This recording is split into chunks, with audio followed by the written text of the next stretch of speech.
നമസ്കാരം. ക്യൂ മലയാള UK ന്യൂസിലേക്ക് സ്വാഗതം. പെഹൽഗാം ഭീകരാക്രമണത്തിന് 2 ആഴ്ചയ്ക്ക് ശേഷം ഇന്ത്യ പാകിസ്ഥാന് മറുപടി നൽകി. ഇന്ന് പുലർച്ചെ ഇന്ത്യൻ സമയം 1:44ഓടെയാണ് ഇന്ത്യയുടെ കര, നാവിക, വ്യോമസേനകൾ സംയുക്തമായി ഓപ്പറേഷൻ സിന്ദൂർ എന്ന് പേരിട്ട് ദൗത്യം നടത്തിയത്. മുസാഫർബാദ്, ബഹവൽപൂർ, കോട്ട്ലി, മുരഡിക് എന്നിവിടങ്ങളിലെ കേന്ദ്രങ്ങളിലാണ് ആക്രമണം എന്നാണ് വിവരം. ലഷ്കർ-എ-തായ്ബയുടെ ആസ്ഥാനമാണ് മുരഡിക്. പാകിസ്ഥാന്റെ സേനാ കേന്ദ്രങ്ങളെ ആക്രമിച്ചിട്ടില്ലെന്നും ഭീകര താവളങ്ങളെയാണ് ലക്ഷ്യമിട്ടതെന്നും സൈന്യം പറഞ്ഞു. പെഹൽഗാം ഭീകരാക്രമണത്തിന് മറുപടിയായി പാകിസ്ഥാനിലും പാക് അധിനിവേശ കാശ്മീരിലുമായി 9 ഇടങ്ങളിലെ ഭീകര കേന്ദ്രങ്ങളിലാണ് ഇന്ത്യൻ സൈന്യം മിസൈൽ ആക്രമണം നടത്തിയത്. UK-യിൽ വോട്ടർ രജിസ്ട്രേഷൻ ഏറ്റവും ബുദ്ധിമുട്ടുള്ള പ്രക്രിയയെന്ന് റിപ്പോർട്ട്. ലിബറൽ ഡെമോക്രസികളിൽ UK-യിലാണ് വോട്ടർ രജിസ്ട്രേഷൻ ഏറ്റവും ബുദ്ധിമുട്ടുള്ളതെന്ന് 62 രാജ്യങ്ങൾ പരിശോധിച്ച പഠനം വെളിപ്പെടുത്തുന്നു. സ്വമേധയാ രജിസ്റ്റർ ചെയ്യേണ്ട ആവശ്യകത, കർശനമായ സമയപരിധികൾ, നിർദ്ദിഷ്ട പോളിംഗ് സ്റ്റേഷനുകളിലെ വോട്ട് ചെയ്യേണ്ടത് എന്നിവയെ UK-യെ അന്താരാഷ്ട്ര തലത്തിൽ വ്യത്യസ്തമാക്കുന്നുവെന്ന് മാഞ്ചസ്റ്റർ യൂണിവേഴ്സിറ്റി ഗവേഷകർ കണ്ടെത്തി. Labour party automatic voter registration പരിഗണിക്കുന്നു. ഇതിലൂടെ നികുതി, പാസ്പോർട്ട് ഡേറ്റ ഉപയോഗിച്ച് വോട്ടർ പട്ടിക തയ്യാറാക്കും. ഇത് യുവാക്കൾ, സ്വകാര്യ വാടകക്കാർ തുടങ്ങിയ ലക്ഷക്കണക്കിന് ആളുകൾക്ക് മതാധികാരം നൽകുമെന്ന് പ്രചാരകർ പറയുന്നു. കൺസർവേറ്റീവുകൾ നടപ്പാക്കിയ വോട്ടർ ID നിയമം വോട്ടിങ്ങിന് തടസ്സമാണെന്ന് വിമർശിക്കപ്പെടുന്നു.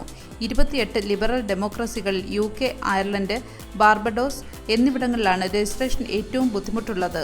UK-യുടെ രജിസ്ട്രേഷൻ സംവിധാനം വോട്ടർക്ക് അസാധാരണമായി ബുദ്ധിമുട്ടുള്ളതാണ്. ഇത് ജനാധിപത്യ പങ്കാളിത്തത്തിലെ അസമത്വത്തിന് കാരണമാകുന്നു. മാഞ്ചസ്റ്റർ യൂണിവേഴ്സിറ്റിയിലെ പ്രൊഫസർ മരിയ സോബലോവ്സ്ക പറഞ്ഞു. ഐസ്ലാൻഡ്, അർജന്റീന, ദക്ഷിണ കൊറിയ എന്നിവിടങ്ങളിൽ വോട്ടർമാർ ഓട്ടോമാറ്റിക്കായി രജിസ്റ്റർ ചെയ്യപ്പെടുന്നു. 8.5 ദശലക്ഷത്തിലധികം സ്വകാര്യ വാടകക്കാർക്ക് ഓട്ടോമാറ്റിക് രജിസ്ട്രേഷൻ ഗുണം ചെയ്യുമെന്ന് ജനറേഷൻ ട്രെൻഡ് കണക്കാക്കുന്നു.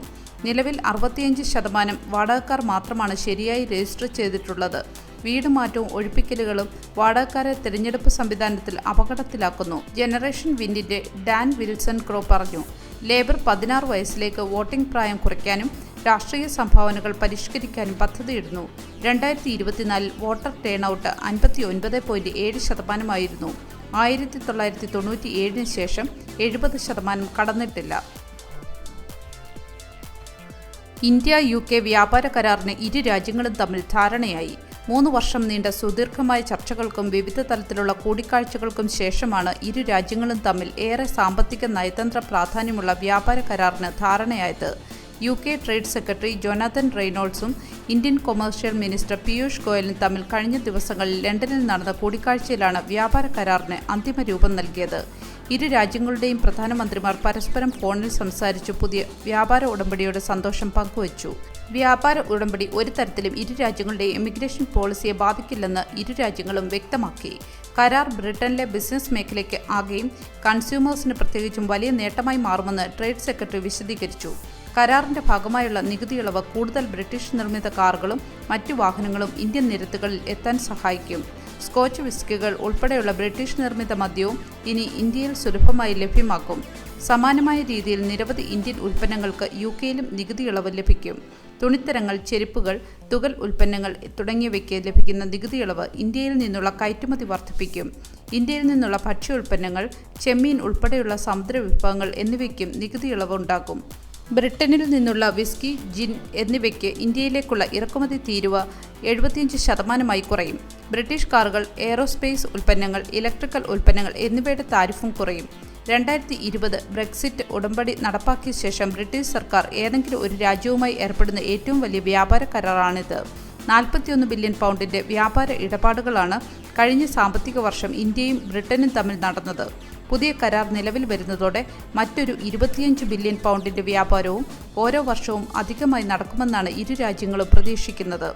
ബ്രിട്ടീഷ് ജനതയ്ക്കും ബിസിനസ്സുകൾക്കും ഗുണകരമാകുന്ന ചരിത്രപരമായ കരാറായിരിക്കും ഇതെന്നാണ് പ്രധാനമന്ത്രി സർ കിയർ സ്റ്റാർമർ പറയുന്നത്. എന്നാൽ ഇന്ത്യൻ തൊഴിലാളികൾക്കും അവരുടെ തൊഴിലുടമകൾക്കും 3 വർഷത്തേക്ക് നാഷണൽ ഇൻഷുറൻസ് കോൺട്രിബ്യൂഷനിൽ ഇളവ് നൽകിയത് വിവാദമായി. ധനകാര്യ നിയമസേവനങ്ങൾ ഉൾപ്പെടുത്താത്തത് വിമർശനത്തിനും കാരണമായി. Delighted. This is the biggest trade deal that we, the UK, have done since we left the EU, and it's the most ambitious trade deal that India has ever done. And this ഏതാനും രാജ്യങ്ങളിലെ പൗരന്മാർക്ക് work study വിസകളിൽ UK നിരോധനം ഏർപ്പെടുത്തുന്നു. UK home office, Pakistan, Nigeria, Sri Lanka എന്നിവിടങ്ങളിൽ നിന്നുള്ള ജോലി, പഠന visa അപേക്ഷകർക്ക് കർശന നിയന്ത്രണങ്ങൾ ഏർപ്പെടുത്താൻ പദ്ധതിയിടുന്നു. UKയിൽ കൂടുതൽ കാലം തങ്ങാനും അഭയം തേടാനും സാധ്യതയുള്ള രാജ്യങ്ങളിൽ നിന്നുള്ള വിസ അപേക്ഷകൾ പുതിയ സർക്കാർ നടപടികൾ പ്രകാരം നിയന്ത്രിക്കപ്പെടും. 2024 ഹോം ഓഫീസ് കണക്കുകൾ പ്രകാരം 1,08,138 പേർ അഭയാർത്ഥിത്വത്തിന് അപേക്ഷിച്ചിരുന്നു. ഇത് 2001 ശേഷമുള്ള ഏറ്റവും ഉയർന്ന നിരക്കാണ്. നാഷണൽ ക്രൈം ഏജൻസിയുമായി ചേർന്ന് അഭയാർത്ഥിത്വ അപേക്ഷകരുടെ പ്രൊഫൈലുകൾ തിരിച്ചറിയാൻ ശ്രമിക്കുന്നു. ബാങ്ക് സ്റ്റേറ്റ്മെന്റുകൾ ഉപയോഗിച്ച് താമസ സൗകര്യ അപേക്ഷകൾ നിരസിക്കാനും പദ്ധതിയുണ്ട്. മെയ് മാസത്തിൽ പ്രസിദ്ധീകരിക്കാനിരിക്കുന്ന ഇമിഗ്രേഷൻ വൈറ്റ് പേപ്പർ ഈ നയങ്ങളെക്കുറിച്ച് കൂടുതൽ വ്യക്തത നൽകും.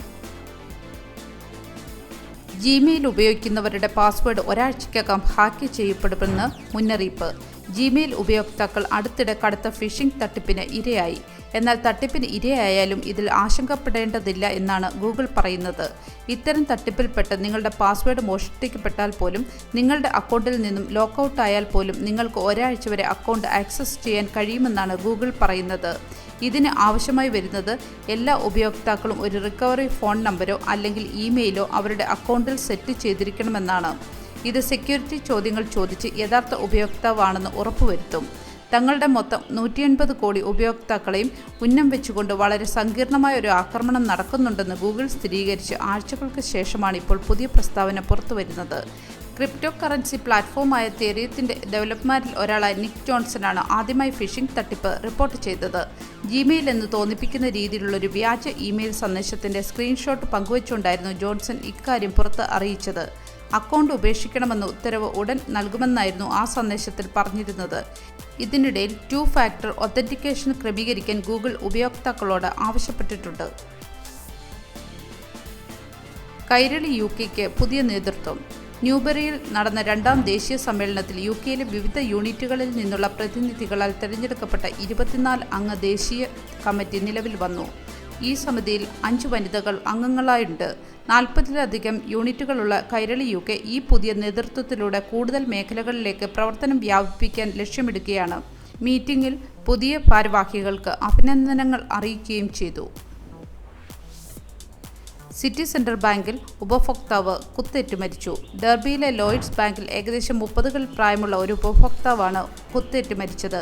സംഭവം ചൊവ്വാഴ്ച ഉച്ചയ്ക്ക് 2:30 സെന്റ് പീറ്റേഴ്സ് സ്ട്രീറ്റിലുള്ള ബാങ്കിലാണ്. സംഭവത്തിൽ 40കളിൽ പ്രായമുള്ള ഒരാളെ കൊലപാതകത്തിനും 30കളിൽ പ്രായമുള്ള ഒരാളെ കുറ്റകൃത്യത്തിന് സഹായിച്ചതിനുമായി പോലീസ് അറസ്റ്റ് ചെയ്തു. രണ്ടുപേരും നോർമൻഡിലെ വെസ്റ്റേൺ റോഡിൽ നിന്നാണ് പിടിയിലായത്. ഡെർബി നോർത്ത് സൗത്ത് എംപിമാരായ കാതറിൻ അറ്റ്കിൻസും ബാഗി ശങ്കറും ഈ ഞെട്ടിപ്പിക്കുന്ന സംഭവത്തെ അപലപിച്ചു. സംഭവത്തെപ്പറ്റി എന്തെങ്കിലും വിവരങ്ങൾ ലഭിക്കുന്നവർ അടുത്തുള്ള പോലീസുമായി ബന്ധപ്പെടാൻ അഭ്യർത്ഥിച്ചിട്ടുണ്ട്. ലണ്ടനിൽ ഫ്ളാറ്റിൽ തീപിടുത്തം.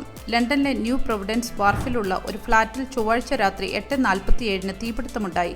കാനറി വാർഫിന് സമീപമുള്ള ഈ 20 നില കെട്ടിടത്തിന്റെ 13ാം നിലയിൽ ഒരു 3 മുറി ഫ്ളാറ്റിന്റെ ഒരു ഭാഗവും ബാൽക്കണിക്കും തീയിൽ കേടുപാടുകൾ സംഭവിച്ചു.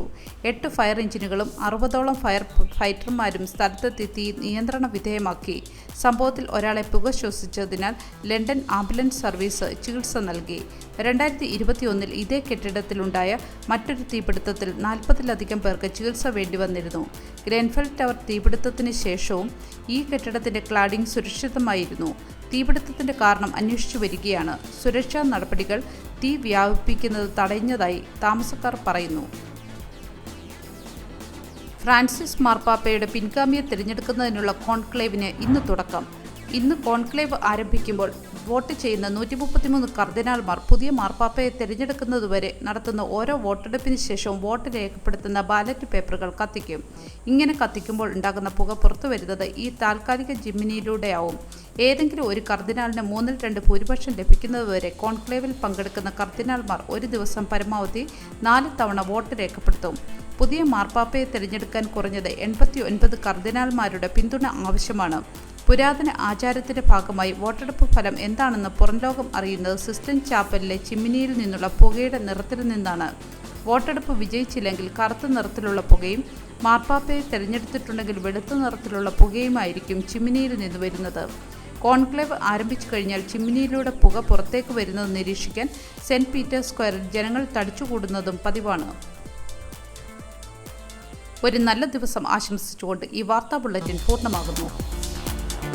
എല്ലാ ദിവസവും വാർത്തകൾക്കായി ഫോളോ ചെയ്യണമെന്നും വാർത്തകളുടെ നോട്ടിഫിക്കേഷൻ ലഭിക്കാനായി ബെല്ലൈക്കൺ എനേബിൾ ചെയ്യണമെന്നും Q മലയാളം UK ന്യൂസ് ഫേസ്ബുക്കിലും ഇൻസ്റ്റാഗ്രാമിലും യൂട്യൂബിലും ഫോളോ ചെയ്യണമെന്നും അഭ്യർത്ഥിക്കുന്നു.